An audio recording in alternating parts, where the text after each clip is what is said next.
بسم الله الرحمن الرحيم waxaa dhacday iyada oo dibbira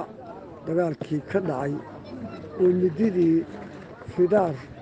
buubiswaal ka qaatay oo markuu midii ka qaatay mididii baynaad bay ahayd iyo baynaadda waa dowlad baan ahayd waana kaa qaaday oo markuu soo celiyay xabadda oo horey u raacsiiyey waxay kaliftay waxay socotaba dagaalkii daarood iyo hawiye kala gaaray bay kala gaadhay arrintaasu saas markay u dhacday oo dibbiro laysku lumay oo dadlumay waqti laga soo doogay oo muddo laga joogay baa ceelkaa galaadiyeen oo buuxsamay baa laysugu yimid biyihii baa reebcidyahan iyo waxaa isku dhagaxtooday wagandhac isku qabsaday halkaa waxaa ka dhacay dhagaxtuur iyo dhib adag baa ka dhacay allaha u naxariistee xaajigii xaaji axmed faqi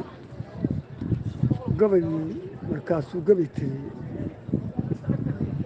gabaygaasuu wuxuu ahaa dabkii lagu gubto yaa uumiyuhu dib uga laabtaa meeshii dareen kugu qabsayo loo degdegayaa daarood kuxaar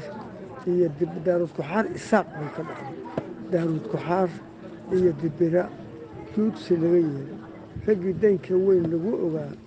loo dangeli waa dekanooyinkii sii maqlay calimo daymoon dabka deegta iga daariyey yaan duulka loo waday warmaha uma deeraysa inaan dilo walaalkay haddii aniga dumar reer hayiya deganti laymooday dunidaa waxaa laga rabaa damad ayaameede riyowdiga durbabayay ka dhici dowladnimadii duufaanta horeeyey ku lumi dullo-aadyada gabagaasuu tiriyey isagoo xagga nabadda uga jeeda shalay baan hawiye soo maray maantay in colaadaarood haygelin dagaalkuna cidyahan buu ku dambeeyey oo ree cabdisullaha u sheegahayo baa rag dibbiro ka dambaysay iyo ka le'deen halkaasay gabagaasu ka tegey